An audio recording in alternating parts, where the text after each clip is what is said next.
É diferente. Ah, eu coloco muita, mas é rapidinho, assim. 3 segundos numa. Tá bom. Tá muito mais rápido. Põe muito mais rápido.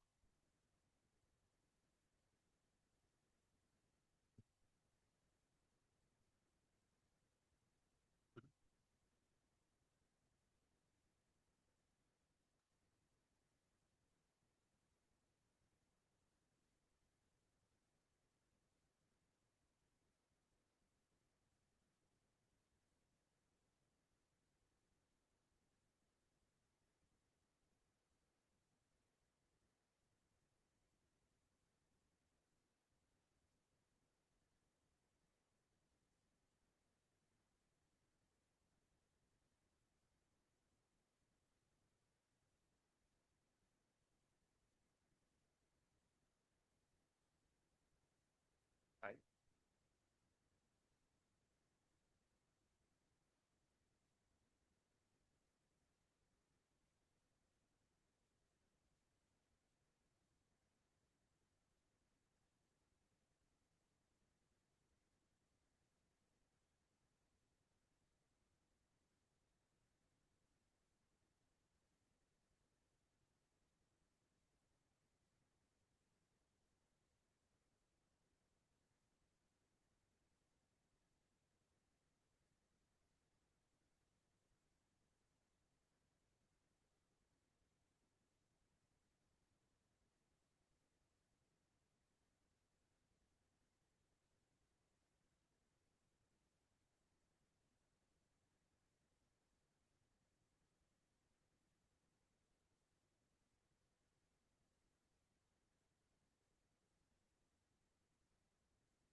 estão pedindo para entrar.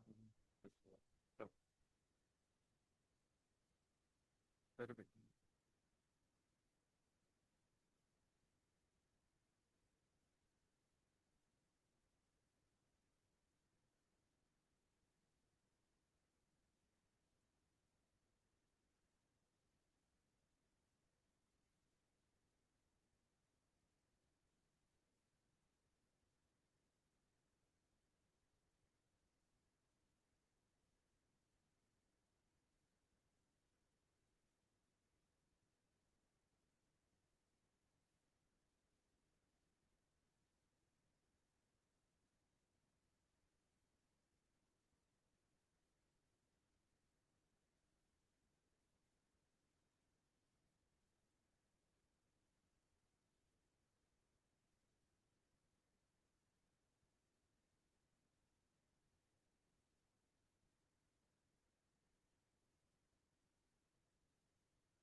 Acho que é a terceira vez.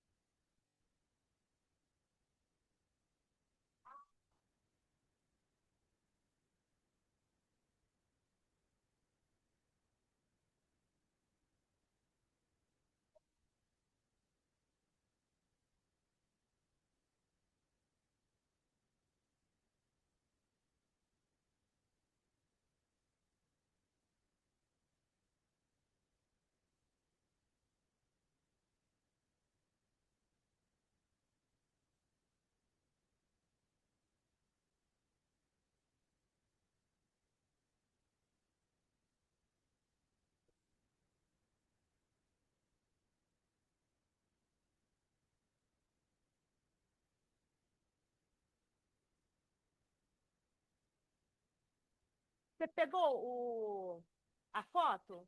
Não. Botou a foto? Tinha aqui no slide, mas você vai fazer pouquinho assim. Tá. Ué, eu também não entrei. Tá. Hã? E eu vou usar o. Ah, tá. A secretária. Não apareceu ainda? Aí, Não sei sair, por pega o favor. mouse, né? Faz aqui. Ah, Se quiser pegar o fone.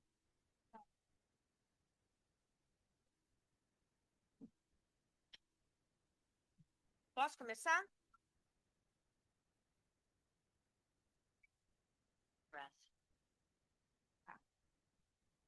Bom dia, pessoal. Sejam bem-vindos à nossa reunião Dr. Nestor de Barros. Eu sou a doutora Érica Endo, médica do INRAD, HCFM USP. Então, você que gosta dos nossos conteúdos, não perca a oportunidade de comprar os nossos cursos totalmente online. E agora a gente vai ter cursos do BIRADS 2025. Então, preparem sua agenda, a gente vai decidir as datas, tá bom? E você vai poder comprar nossos cursos online, que você vai poder assistir do conforto da sua casa ou em qualquer lugar. E se vocês puderem acessar também o site enradiando.com.br, vocês podem ver o que a gente tem de estágio observacional aqui também, com diversas vantagens. E sempre lembrando que se você está assistindo a reunião ao vivo, não perca a oportunidade única de abrir seu microfone, teclar no chat e participar da reunião fazendo perguntas e comentários. Se você está assistindo pelo YouTube, não esqueça de se inscrever no canal, clicar no sininho para as notificações e dar um like para aumentar o compartilhamento desse conhecimento. Então, a gente vai ter a nossa sessão anátomo-radiológica do INRAD e vai ser com a doutora Narman e do doutor Felipe, com comentários da doutora Marcela, do INRAD. Então, vamos começar.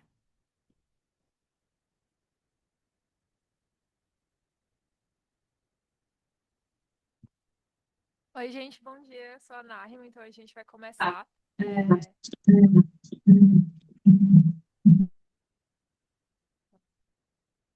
Então, agora a gente vai para o primeiro caso. É uma paciente de 40 anos, sexo feminino, que veio para cá para o INRAD em março de 2026 com uma queixa de um nódulo de crescimento rápido que estava localizado no quadrante superolateral da mama esquerda.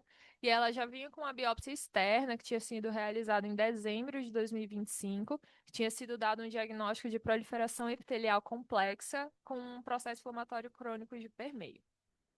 E aí, ela veio para cá, a gente realizou primeiro a questão de uma mamografia e a gente visualizou esse nódulo de dimensões bastante aumentadas, localizado no terço posterior, também chegando na região do terço médio, do quadrante superolateral da mama esquerda, associado também aos linfonodos com maior densidade no prolongamento axilar ipsilateral. E aí, a partir dessa mamografia, a gente também fez a realização de um ultrassom na mesma data, que foi visto esse grande nódulo, ele era sólido cístico, paralelo à pele, tinha contornos mais lobulados e também tinha essa questão de uma margem um pouco mais circunscrita. Tinha um fluxo mais periférico, não tinha mais fluxo interno. E aí, na mesma data também, a gente chegou a realizar uma biópsia guiada por ultrassom, uma core. E aí, a partir dessa biópsia, a gente chegou a um diagnóstico de um carcinoma mamário invasivo de alto grau com um componente metaplásico sarcomatoide. E não foi detectado na mesma amostra a questão do carcinoma ductal in situ. E aí, agora é coisa. Aí eu comento um pouquinho do lado. Olá, bom dia a todos. Então vamos falar então da biópsia dessa paciente. Uhum.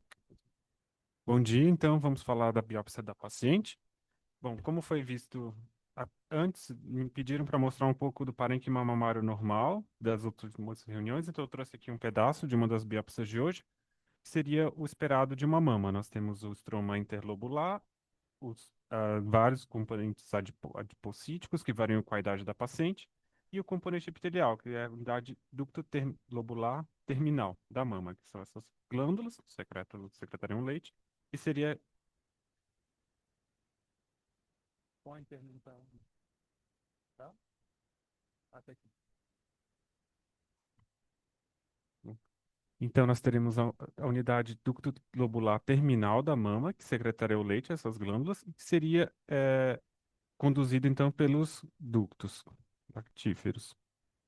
Aqui no maior aumento, que seria o achado normal da histologia, nós teremos as células luminais secretórias, que são circundadas pelas células ditas basais, ou mioepiteliais, que teriam uma função contrativa, que seria contrair, expelir a secreção, e, principalmente por causa da ocitocina, e permitir a condução do leite. E aqui a nossa biópsia da paciente, que é completamente diferente, então, de um parênquima normal da mama.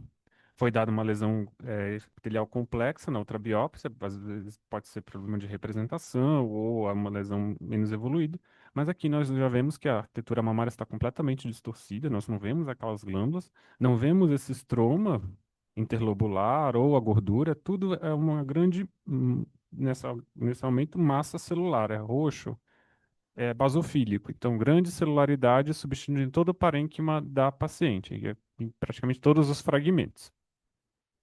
Aproximando, então, nós vemos que é um processo francamente neoplásico, nós vemos uma hipercelularidade, células com atipia bastante pronunciada.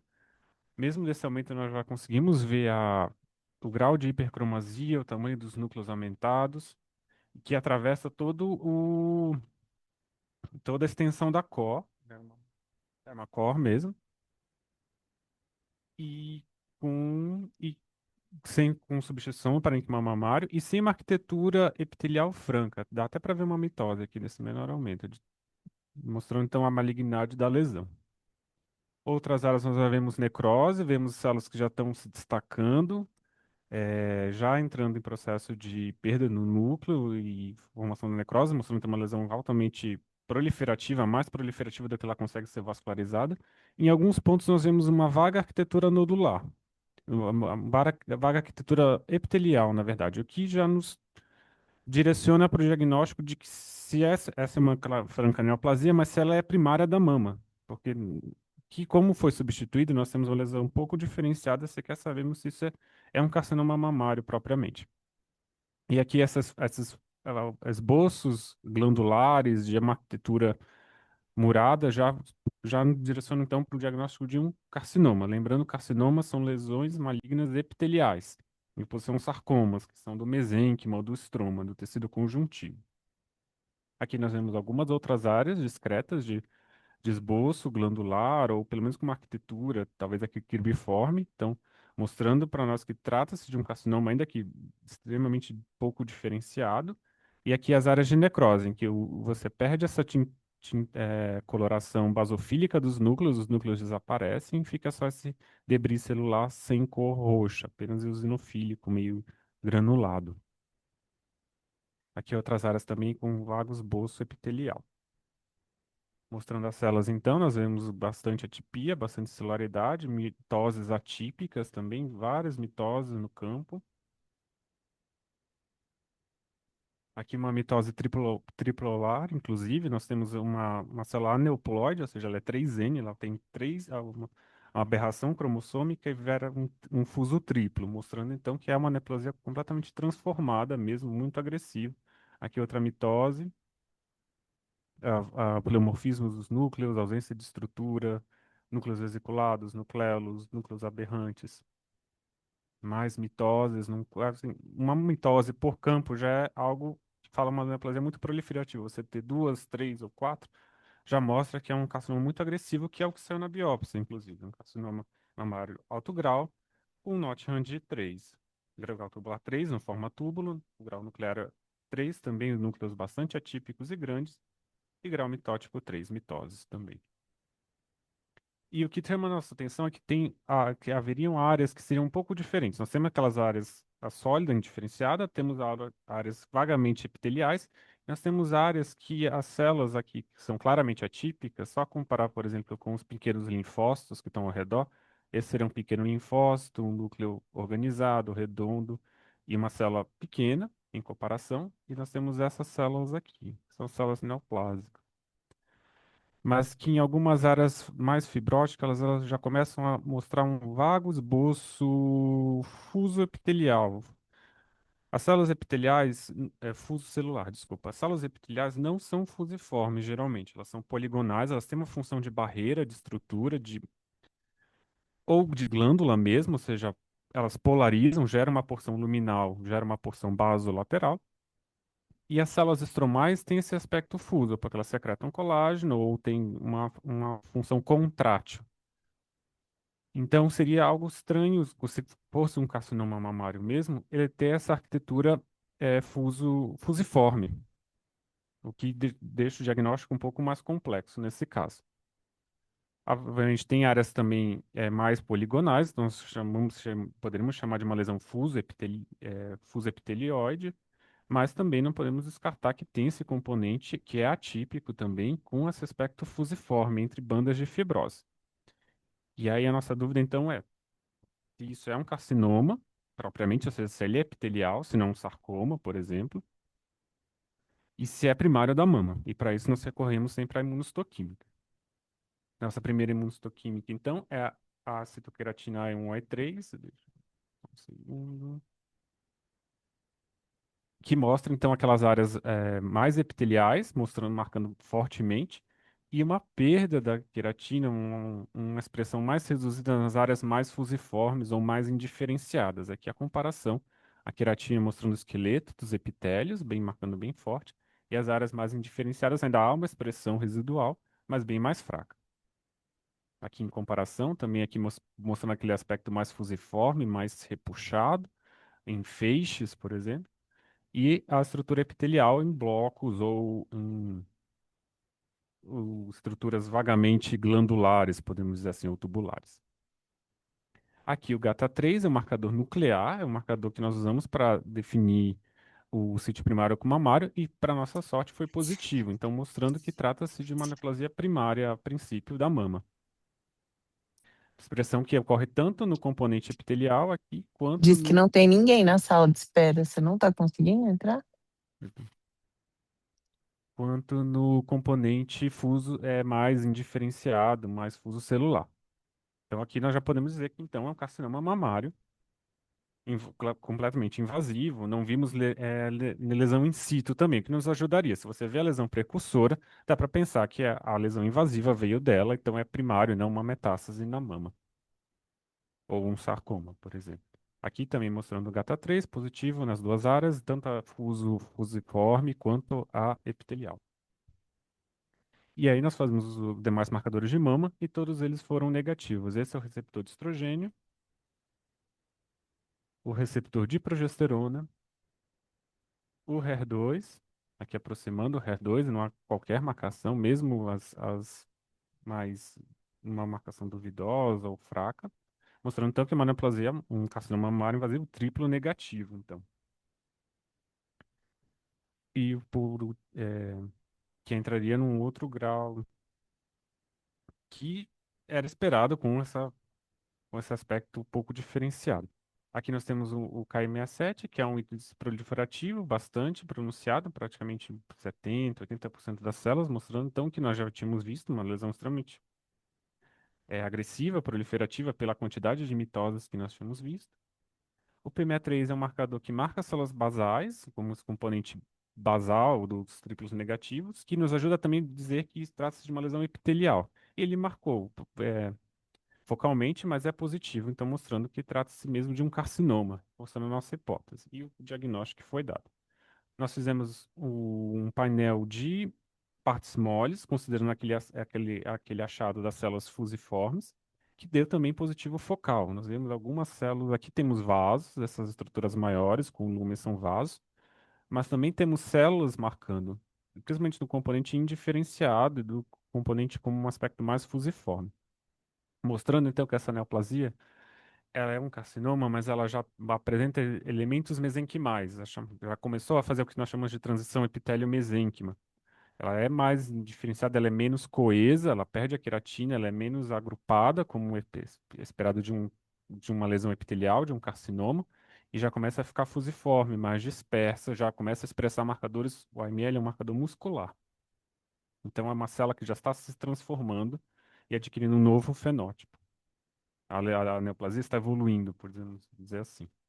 Aqui nós temos mais marcação para ML, nesse aspecto mais fuso. O CD34 é outro marcador de mesênquima, mas no nosso caso foi negativo. Essa positividade é somente para células do estroma mesmo, do vaso, do epitélio dos vasos.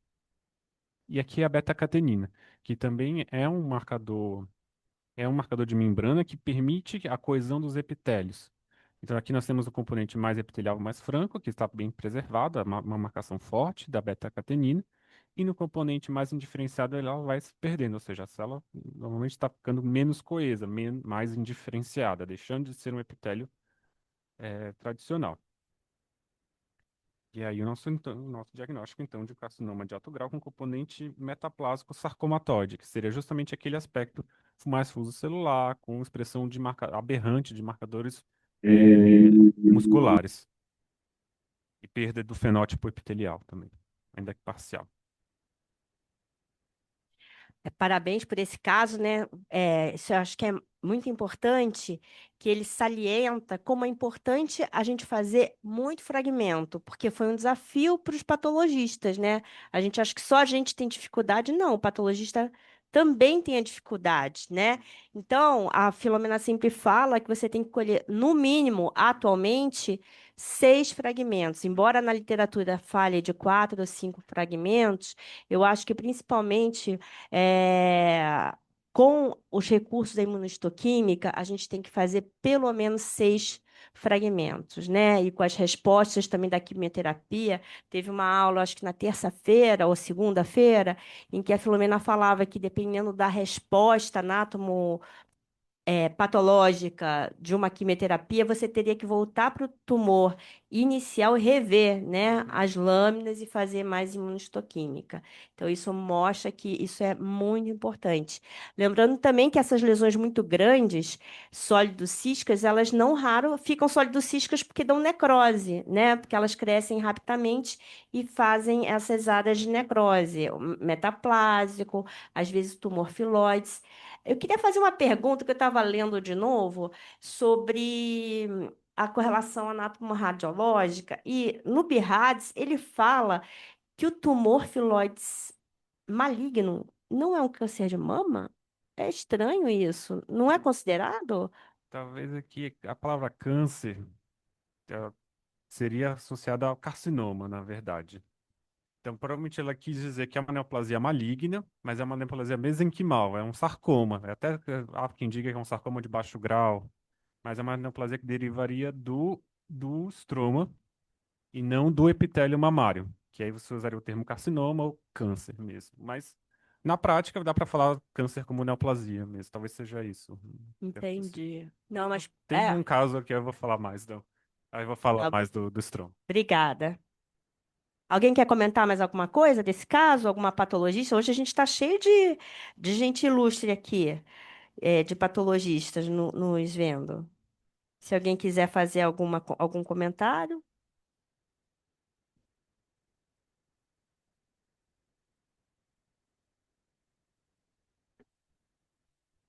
Gente, então agora vamos para o caso 2. É uma paciente de 60 anos, do sexo feminino, que veio para cá para o Enrade em março de 2026, e ela referia a questão de um nódulo palpável com crescimento progressivo localizado na mama esquerda. Ela trazia alguns exames externos, uma mamografia do início do ano passado, que mostrava um nódulo oval na região da mama esquerda, foi dado um BIRAD 0. E aí, posteriormente, foi feita a questão da ultrassonografia, que também foi dado como nódulo oval circunscrito, dado um BIRAD 3. E aí, posteriormente, ela relatou que esse nódulo continuou crescendo, e aí por isso foi realizado uma PAF, enfim, no serviço externo, que tinha vindo negativo para malignidade com favorável para a questão de uma alteração fibrocística da mama. Só que mesmo assim, o nódulo ele continuou crescendo e foi realizada uma core biopsy em julho do ano passado, que veio com uma questão de uma neoplasia fibroepitelial e não tinha questão do imunohistoquímico disponível para a gente. Posso fazer um comentário rapidinho? Olha só, gente. A paciente tem um nódulo que podia ser BIRADIS 3. Se ela fosse jovem, assim, não que ela seja velha, mas depois dos 40 anos, você fazer uma PAF para um nódulo, eu queria perguntar para o Felipe, não é o ideal. Se é uma paciente com 20 anos, 28, a PAF vai trazer muitas células, não é isso? Agora, se você é mais velha, a celularidade pode estar mais baixa. Além disso, uma PAF de um nódulo que tem crescimento da alteração fibrocística é discordante, entendeu? Então, isso é muito importante da gente saber. Então, é papel do radiologista saber analisar e ver a correlação. Então, a gente tem que saber se o resultado da patologia está explicando a imagem radiológica. A alteração fibrocística não explica esse nódulo, né? Sólido. E o que você acha, Felipe? Doutora, a questão da celularidade, ela vai variar mais com a característica do nódulo que com a idade. Então, Eu achei que os fibroadenomas em jovem, não sei, por isso que eu queria aprender. uhum, Em jovens, ele teria mais celularidade, porque como o fibroadenoma vai ficando, a paciente vai ficando mais velha, é que uhum, você tem aqueles fibroadenomas calcificados, uhum. eu achei que tivesse menos celularidade. Não Isso, sei. existe o fibroadenoma juvenil, que tem uma celularidade mais aumentada, mas, por exemplo, quando são mulheres mais velhas, nós nos preocupamos menos com o fibroadenoma, que é característica das mulheres jovens, e como a senhora está certíssima, realmente ele começa mais celular e ele vai calcificando e alinizando, vai ficando cada vez menos celular. Mas nas mulheres mais velhas, nós temos uma preocupação com os tumores filoides, que aí seriam mais celulares do que os próprios fibroadenomas, talvez. Mesmo, ou uma celularidade muito parecida com os fibroadenomas mais celulares, teriam uma celularidade parecida com filoides. hum, E aí os filoides podem ter ainda mais celularidade conforme eles vão progredindo para limítrofe ou maligno. Então tem a ver com realmente a histologia do nódulo, o tempo que o nódulo está lá, o tempo que ele vai a sua progressão, mas também, como a senhora falou, correlacionar com os dados da paciente achados de imagem para suspeitar qual seria a principal hipótese dessa paciente. Você com a PAF consegue dizer que é um fibroadenoma em paciente mais velha? Como é que é? Então, doutor, as questões da citologia de mama é uma fronteira, assim, eu imagino. É algo que está progredindo muito rapidamente, mas muitos serviços ainda não têm ou não têm essa expertise com a citologia. A citologia é um exame que tem certas limitações, não só na mama, na tireoide, nos linfonodos cervicais, para pesquisa de linfoma, mas é um método menos invasivo, muito mais rápido, pode ser feito ambulatoriamente. Então, sempre, como a senhora falou, tem que correlacionar com a principal suspeita e com a disponibilidade. Mas sim, a PAP poderia trazer algumas informações. Não sei se a ponto de fechar um fibroadenoma contra filoides, mas já direcionar para algum dos diagnósticos. Oi, Érica, deixa eu só fazer um adicional no que o Felipe falou. Geralmente a gente não consegue, em alguns casos, falar numa PAF que se trata de uma lesão fibroepitelial, mas dificilmente isso vai definir qual é essa lesão fibroepitelial. E realmente, como você falou, se tem um achado suspeito e veio uma PAF pouco celular, sugerindo fibroepitelial numa mulher mais idosa, quando vejo citologia, costumo indicar qualquer outro achado que, é, se não tiver, assim, extremamente benigno para vocês, prosseguir a investigação com análise histológica do material, porque é um exame que não é muito definitivo nos diagnósticos da mama, não. A não ser, às vezes, quando um carcinoma vem bastante celularidade, você consegue fazer um painel e ajudar em alguma coisa, mas também precisa da análise histológica para saber se é invasivo, se tem componente in situ, tudo isso a PAF não consegue dizer. É isso aí, gente. Não faz muito sentido fazer a PAF em nódulo, né? Então, a COR é o exame Concordo mais indicado. completamente. É. É isso. Bom, então a paciente ela tinha vindo, na verdade, em outubro do ano passado aqui para o INRAD fazer a questão de mamografia.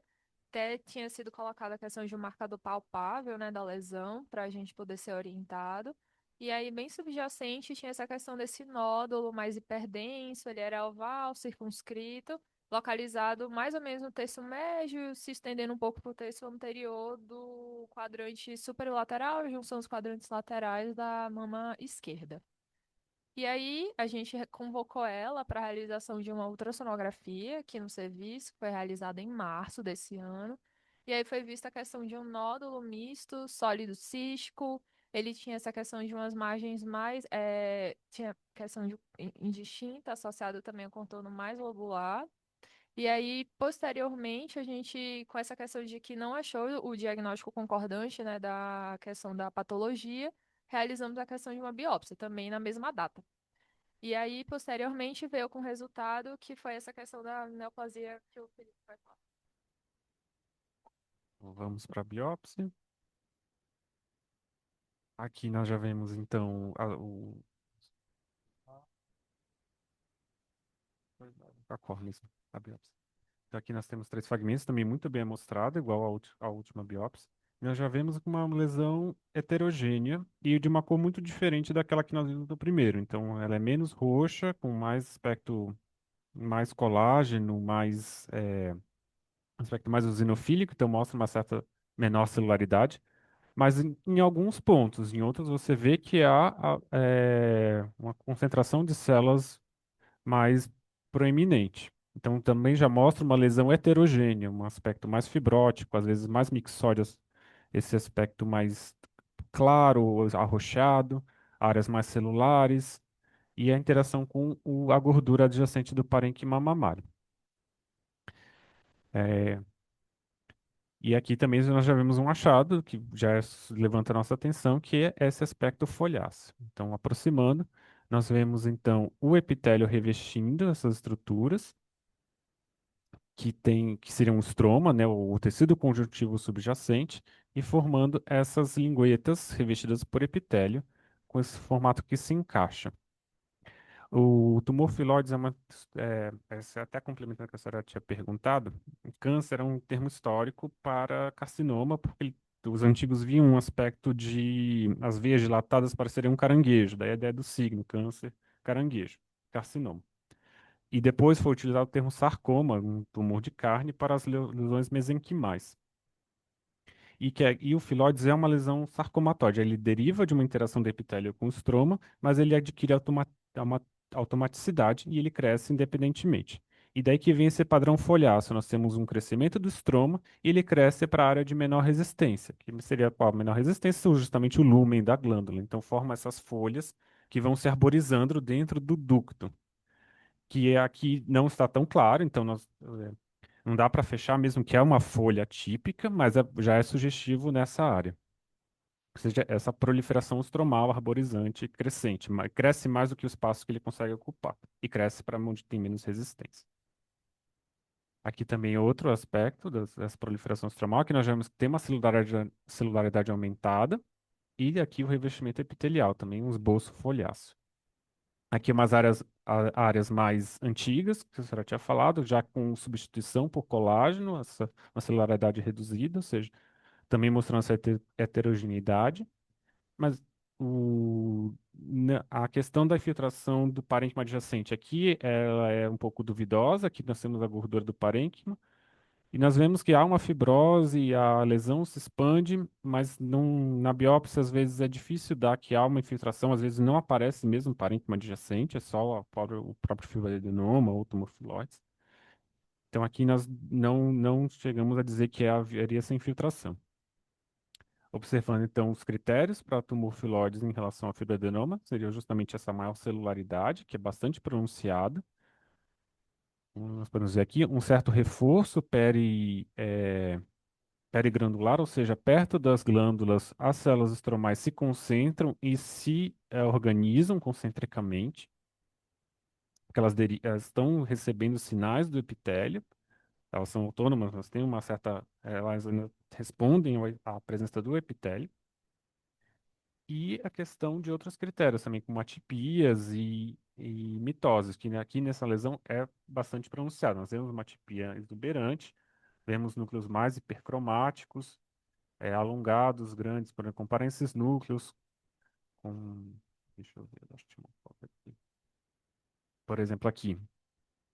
Os núcleos de fibrócitos típicos com os núcleos das nossas células estromais, grandes, hipercromáticos, irregulares, mostrando então que a lesão tem atipia, sim, e desfavorecendo então o fibroadenoma em favor do tumor filóides.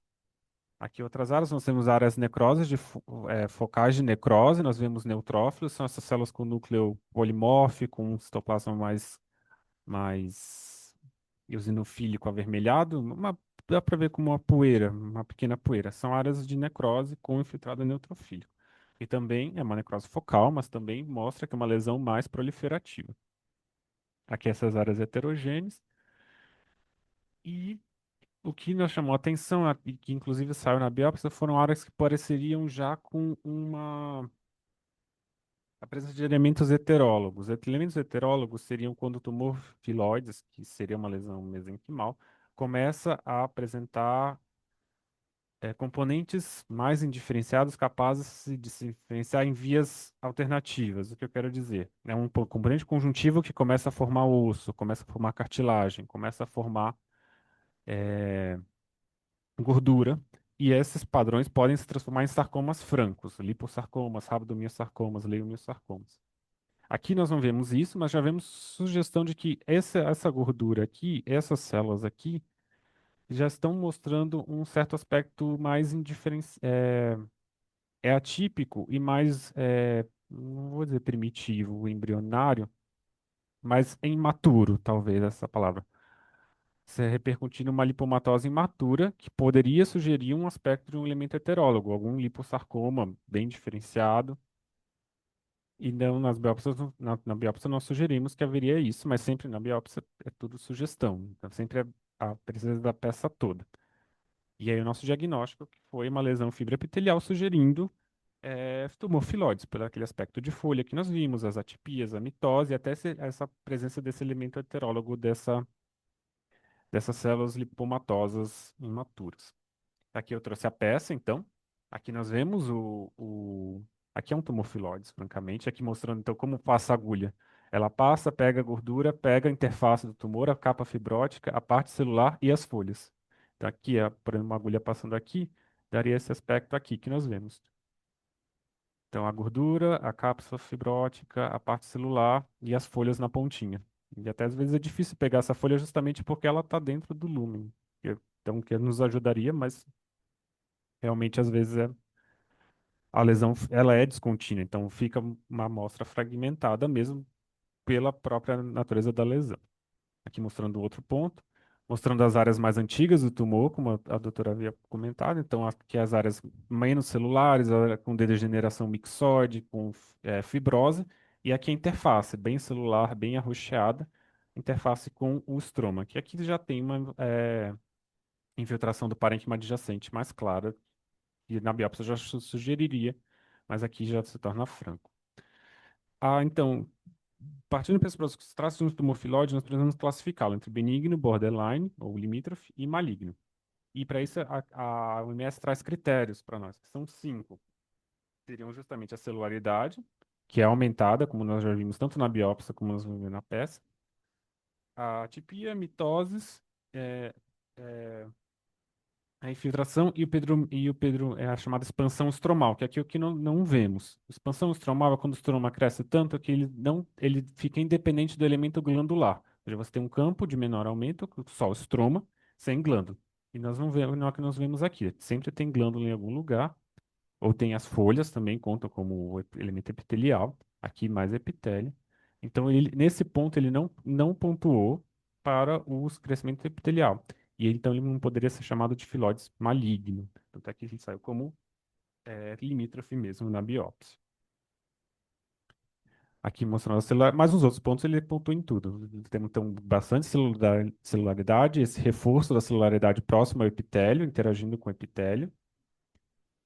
Aqui novamente.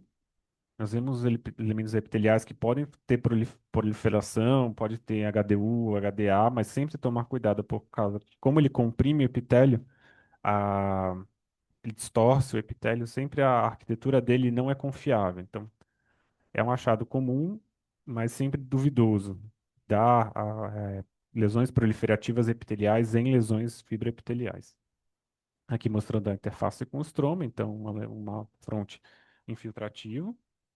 Aqui também nós vemos linguetas das folhas, então crescendo para dentro do lumen. Aqui seria a borda do tumor, e aqui você já vê uma lingueta passando, mostrando então essa não é tão bem circunscrito, já invade o parênquima adjacente, mostrando então também uma característica de um filóide, borderline no mínimo. A atipia é bastante intensa, nós temos algumas mitoses aqui, e aqui a nossa câmera distorce, o scanner distorce, então é difícil mostrar mitose. Mas nós temos alguns exemplos, temos bastante atipia, células com pleomorfismo, hipercromasia, núcleos diferentes um do outro, nucleolo evidente. E entrando na questão do elemento heterólogo também, que nós vimos na biópsia. Nós mostramos esse caso para o nosso assistente das partes mole e achou que não haveria critérios para dizer que isso seria um lipossarcoma. Então, portanto, não haveriam elementos heterólogos. A OMS também fala que o lipossarcoma não poderia ser considerado um elemento heterólogo, ou seja, você teria que ter outros sarcomas que não um lipossarcoma bem diferenciado. Um osteosarcoma, um condrosarcoma, um leiomiosarcoma. Então, nós temos aqui, então, no final, na peça, nós dizemos, depois da consultoria com o nosso assistente, falamos que não haveriam elementos heterólogos, apesar da suspeita. Então, nós temos aqui células que parecem lipoblastos, ou seja, adipócitos primitivos, com esse núcleo, essa gordura multiloculada, com indentação do núcleo. Mostrando, então, que a neoplasia está tentando divergir para alguma outra coisa ainda mais maligna, mas no final não foi considerado, então ele ficou mesmo como limítrofe. Ah, como filóide limítrofe. Isso, borderline. É interessante porque vocês ficaram com dúvida de um liposarcoma, mas para radiologia não tem nada de liposarcoma, né? A imagem, o nódulo era denso, não Não, Érica, eu acho que parecia. Mas são focos, são focos. não, eu acho que o Felipe, ele se empolgou tanto com a morfologia bonita disso, a gente Ah, ficou em dúvida de ter um componente heterólogo maligno de tipo liposarcoma dentro desse Phyllodes. Porque o foco da questão desse caso específico é que na biópsia eu sugeri que tinha áreas de componente adipocítico com atipias, e isso poderia ser considerado depois um liposarcoma como componente heterólogo maligno. E aí, desde a OMS mais recente, o ponto que ele falou é que o liposarcoma bem diferenciado, apesar de ser um sarcoma, um componente heterólogo maligno, ele não é suficiente quando encontrado para determinar que esse Phyllodes borderline seja considerado maligno, porque outros componentes heterólogos malignos são suficientes para um tumor que era borderline passar direto para a categoria de Phyllodes maligno. E aí eu mostrei para o Dr. Roberto Falzoni, que é um especialista em partes moles, para ele ver esse componente com características adipocíticas, para ver se ele já achava que podia ser um liposarcoma pleomórfico. E aí o pleomórfico, sim, seria suficiente para ser considerado um filódes maligno. Mas isso eram focos dentro da neoplasia fibroepitelial, que era o filódes, entendeu? Não que o tudo fosse um liposarcoma, não. É um tipo de achado dentro do Phyllodes. entendi. Nossa, bem complexo, né? É desafiador, né? Hoje foi um caso desafiador na patologia, né? Falando de liposarcoma, eu tenho uma dúvida que eu acho que eu não retive. O liposarcoma, assim, quando você tem um lipoma grande, a partir de quantos centímetros Você acha que tem que fazer biópsia para saber se não é um liposarcoma? O que que vocês acham? Ó, doutora, pelo que eu me lembro da CP, eles consideram 5 centímetros, uma neoplasia grande que já é suspeita para biopsiar ou mesmo ressecar. A partir de 5, Se eu não você me lembro, pede eram para fazer uma biópsia se eu não cirúrgica. me lembro, são 5 centímetros para a cabeça do Tá, pescoço.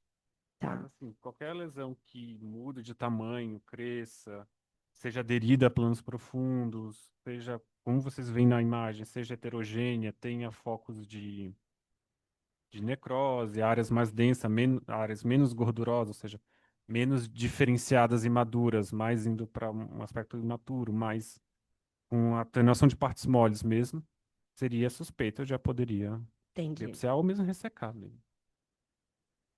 E desculpe, realmente o que a doutora falou, era focos mesmo. Então não apareceria na imagem, mas seria suficiente. Se nós víssemos um liposarcoma pleomórfico, não bem diferenciado, poderíamos mudar o grau. Então, borderline não poderia. Se você tiver um elemento heterólogo, já caracterizaria um Tá bom. filoides maligno. E aí porque praticamente é um sarcoma mesmo. Mas era focal mesmo. Então, agora indo para o caso 3. É uma paciente de 44 anos, do sexo feminino, que veio para cá com uma queixa de uma lesão eritematosa supurativa, localizada no quadrante inferior lateral e nos quadrantes laterais da mama direita, que tinha aparecido mais ou menos há um mês. Ela já tinha feito tratamento com antibiótico via oral, a clindamicina, que não teve nenhum tipo de melhora. E ela veio para cá, foi internada e começou antibiótico terapia endovenosa com ceftriaxona e oxacilina com a melhora significativa dessa questão da supuração. E aí ela veio pra gente, primeiro a gente queria fazer uma mamografia, mas a paciente não aguentava a questão da compressão, então a gente já partiu direto para ultrassom. Primeiro, uma coisa que chamava bastante atenção foi essa questão de um intenso edema da pele, né? A gente consegue ver que tem um aumento da ecogenicidade, espessamento cutâneo, associado também a essas áreas líquidas de permeio, que é sugestivo dessa questão do edema. E aí, quando a gente fez a questão de uma melhor procura, a gente achou esse nódulo, que foi, consideramos como se fosse um nódulo mesmo, irregular, indistinto, misto, sólido cístico, com esse, como se fosse um halo ao redor, que a gente achou de bom tom fazer a questão de uma biópsia. Então, no mesmo dia, já foi realizada uma biópsia core desse mesmo nódulo, na qual foi retirada exatamente em cerca de 7 fragmentos para uma melhor análise. E aí veio com esse resultado de um processo inflamatório crônico, granulomatoso, com focos curativos e uma esteatonecrose. Vou acelerar um pouquinho, gente. Então, aqui na nossa primeira. A paciente tinha duas biópsias, então. A primeira é a que nós temos aqui, também muito bem biopsiada. E já vimos que algo trata-se de um processo heterogêneo. Nós temos áreas de gordura branca, mas áreas mais eosinofílicas e áreas bem basofílicas mais celulares. E aí mostrando um processo. Já mostra que talvez seja um processo em evolução, com áreas de um gradiente, podemos dizer assim. Dá para ver aqui, tipo, um gradiente de gordura, fibrose e área, a borda ativa do processo. Mas nessa resolução, muita celularidade sempre chama atenção para a neoplasia. Aqui aproximando, então, nós temos as três áreas. E aqui nesse aumento, nós já vimos que, diferentemente de um carcinoma, nós normalmente não vemos nenhuma estrutura glandular ou tubular franca, apenas um infiltrado de células, sem uma arquitetura própria. Sempre nós temos que aproximar, mas mostrando, então, que há algo em atividade, que chama a atenção também da radiologia, pela celularidade aumentada, pelo padrão heterogêneo e a paciente assintomática, que mostrando esse gradiente. E aproximando, nós vemos que trata-se de um processo benigno a princípio. Essas células não são atípicas, são pequenas, são numerosas, mas são pequenas. E nós também já vemos nesse melhoramento a presença de macrófagos ao redor da gordura. Esse é um ponto de esteatonecrose, gente. Nós temos os lipoblastos maduros aqui, alguns já degenerando, expulsando a sua gotícula de gordura. Essa gotícula vai ser digerida pelos macrófagos xantomizados. Aqui nós vemos então essas células que têm esse citoplasma bolhoso, borbulhoso, que estão digerindo esse corpo estranho, que é a gordura, a própria gordura da mama. E aqui um filtrado misto. Também nós temos neutrófilos, lembra esse núcleo menor, mais granular, e os macrófagos, o seu núcleo central e a presença dos lipídios no seu interior. Aqui nós temos então uma área mais organizada da esteatonecrose, em que repete a mesma coisa, infiltrado inflamatório misto, neutrófilos, linfócitos, plasmócitos também, e o restante trata-se de um processo granulomatoso, ou seja, são estiócitos organizando toda essa área. É que o citoplasma deles é indistinto com a relação com o núcleo, mas todas as células que não são os pequenos linfócitos e neutrófilos são macrófagos fazendo parte desse processo. Aqui também. E eles adquirem esse aspecto epitelioide, fica um pouco difícil de vê-los, na verdade, mas estão por aqui, junto ao processo infiltrado misto. Aqui novamente, aqui os neutrófilos marginando, já saindo do vaso. Então, trata-se de um foco supurativo mesmo. A supuração nós dizemos neutrofilia, pus. Então, há um processo que faz a quimiotaxia de neutrófilos, provavelmente infeccioso, ou isquêmico, ou inflamatório, de modo geral. E aqui, então, o processo da esteatonecrose em atividade, a borda de atividade indo em direção aos adipócitos necróticos e organizando esse processo. Os adipócitos morrem, há um espaço vazio, os macrófagos digerem o corpo estranho, então, e o corpo deposita uma fibrose, como se fosse uma cicatriz na pele mesmo. E isso é o problema da esteatonecrose, porque ela simula um tumor. Você vai ver uma área heterogênea, especulada, porque a fibrose retrai uma ferida, como o tumor causaria também uma ferida, o dano que causou a esteatonecrose causa um dano tecidual que vai ser reparado e fica heterogêneo, cresce rápido, é um tumor, podemos dizer assim, flogístico, então é uma tumoração, é um processo inflamatório, cresce rapidamente, chama atenção, fica especulado, então é um grande mímico dos carcinomas, o foco de esteatonecrose. E nós sempre temos que nos preocupar com se esse processo é secundário a algum outro, principalmente infeccioso. Então, nós sempre fazemos nesses casos inflamatórios Zilnissen, que é a coloração para micobactérias, para excluir uma tuberculose mamária. Fazemos coloração de Grocket para fungos, e nesses dois casos foram negativos. Então, acredito que o processo seja mesmo, não sabemos se tem história de trauma, mas recorrente dessa tetanecrose ou de algum agente bacteriano que nós não conseguimos esclarecer. A patologia é limitada com relação à investigação microbiológica. Sempre o padrão ouro é a cultura mesmo desse material. O que crescesse, qual a bactéria, se é uma mastite bacteriana, fúngica, micobacteriana. A nossa negatividade não exclui, pode ainda ser uma tuberculose, uma mastite tuberculosa. Na nossa coloração nós não vimos, mas sempre a cultura é o padrão ouro. E Vo- se na, Você acha que a gente teria que ter colhido, então, mais fragmento nesses casos? Tipo assim, a gente colheu 7. Você acha que a gente teria que ter colhido mais fragmentos e botado separado em outros tubinhos para fazer essa e pesquisa? eu acredito que sim. Aqui a nossa amostra está muito boa, representada, mas eu acho que sempre é importante nessa suspeita de infeccioso separar e colocar para microbiologia. Para Quantos, mais ou menos, você acha? Tipo, para ver micobactéria, são mais quantos tubinhos? 4, 3? doutora, eu não sei. Mas eu acho que enquanto um ou dois fragmentos A para mais? cultura. Ah, Não. Um para a cultura de bicobactérias, uma para fungos e a cultura bacteriana. Acho que mais três fragmentos, talvez, mas teria que confirmar com a infectologia mesmo. entendi. Mas para nós, 5 fragmentos aqui. se- Tá. E se não achamos nenhum agente etiológico, a princípio ficaria como a causada pela própria esteatonecrose, ou seja, a gordura é um corpo estranho, ela gera uma reação granulomatosa, como nós vimos nos macrófagos. Eles poderiam estar digerindo micobactéria, poderiam estar digerindo fungo, estão digerindo gordura. A princípio seria essa a nossa conclusão, se as pesquisas são negativas e sempre correlacionando com a microbiologia.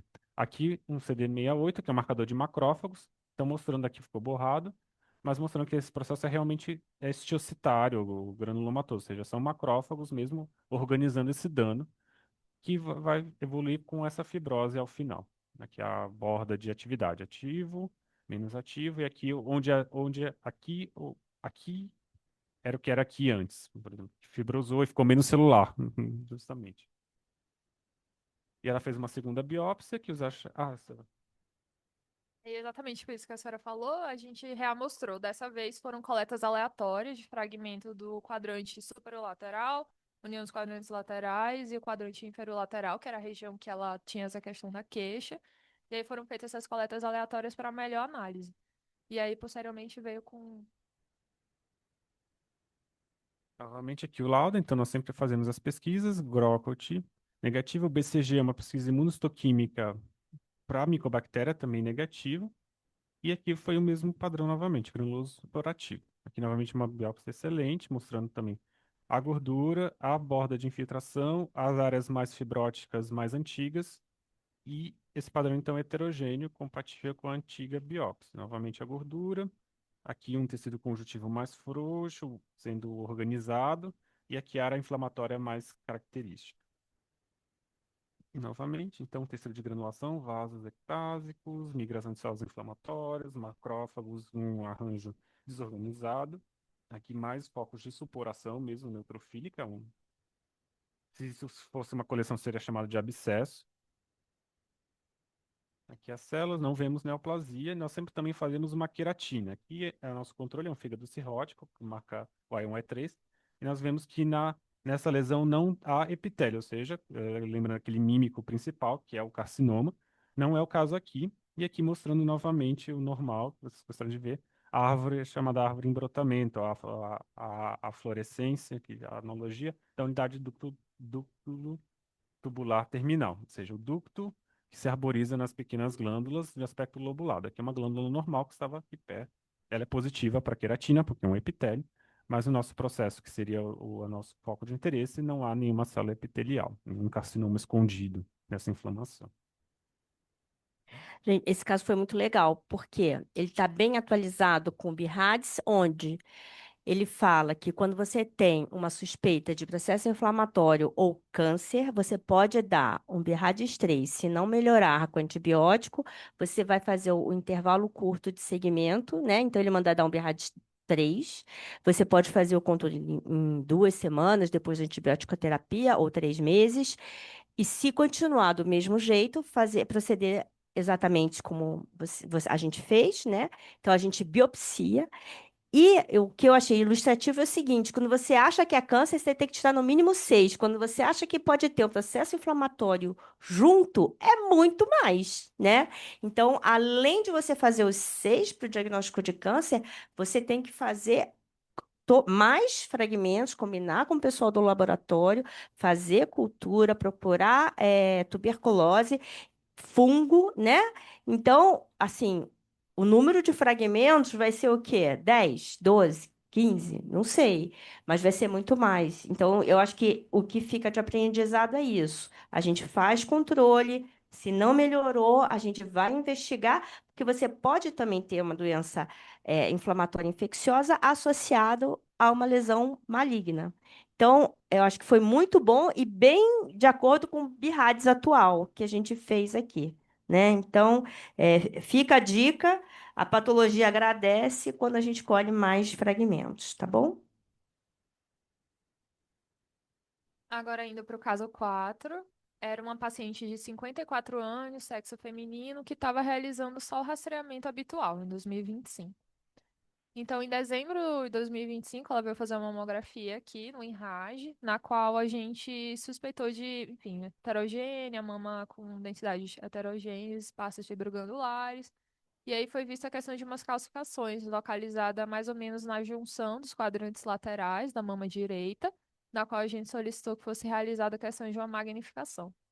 E aí, na magnificação, nós vimos um laudo como calcificações amorfas agrupadas, na qual tinha uma extensão média de 0,8 centímetros. E aí, exatamente para isso, a gente sugeriu realizar a questão de uma biópsia por estereotaxia. Então, em maio desse ano, ela veio para o serviço, na qual a gente realizou essa biópsia. Então, a gente consegue ver aqui a questão das calcificações e a questão da localização e da amostragem, na qual foi exatamente no local correto. E aí, posteriormente, ela veio com um diagnóstico de uma lesão esclerosante complexa, cicatriz radiada com foco de calcificação intraluminal e adenose esclerosante. Então, nós temos aqui a amostra da paciente. Aqui um parênquima mamário mais normal, então, pessoal, como referência, mostrando novamente essa interposição da gordura. Quanto a mulher mais velha, a mama é mais adipocítica. Quando ela é mais jovem, tem mais estroma celular, eosinofílico. Uma mama mais compacta, mais densa, chamada mama densa, seria esse aspecto aqui. Mais fibras colágenas, mais eosinofílicos, uma mama mais lipossubstituída seria mais branca na lâmina histológica. E aqui o que nos chama a atenção é justamente essa região, certo? Aqui é a princípio está normal, aqui tem um achado que eu vou mostrar, e essa região aqui, que inclusive talvez já dê para ver a calcificação daqui, uns pontinhos mais escuros. Aquela essa região que tem uma coloração mais magenta, que é a metaplasia apócrina. É um achado benigno, mas que apareceu no nosso laudo também apenas para ilustrar aqui um ducto normal e aqui o ducto com a metaplasia. Fica mais eosinofílico, as células ficam mais em- é, hiperplásicas e empilhadas, mas é um achado benigno. A nossa área de interesse, então, seria essa pontinha, que me demonstra que foi dado na biópsia, que é a lesão esclerosante barra cicatriz radiada. A cicatriz radiada seria, se não me engano, a doutora pode me corrigir, é menos de 1 centímetro, mas as duas geralmente aparecem como uma barra a outra, não é um critério muito estrito de diferenciação. E ela é caracterizada pelo quê? São esses focos de fibrose com elastose, ou seja, percebam que esse colágeno é um colágeno bastante denso e antigo, certo? Bastante eosinofílico, sem células. E aqui nós temos um colágeno mais arroxeado, mais acinzentado. Isso é um colágeno degenerado, chamado elastose. Então temos esse core de focos de elastose com colágeno denso, ao redor do qual se organizam diversos achados de alterações fibrocísticas da mama, ou seja, alterações de células colunares, é, adenose esclerosante, a metaclasia apócrina, que eu mostrei, e também as calcificações basofílicas intraluminais. Aqui já dá para ver com certeza, aqui é calcificação, aqui é calcificação, aqui é calcificação. Mostrando então, aproximando, novamente as calcificações, esse aspecto dilatado das alterações de células colunares entre a gordura. Essa foi uma das amostras. A outra amostra aqui pegou certeira na lesão, praticamente até conseguimos ver os limites dela. E aqui novamente, então, o parênquima normal habitual aqui, aqui e aqui, e aqui a nossa lesão. Aqui as calcificações também já dá para ver nesse menor aumento, esses pontos mais enegrecidos.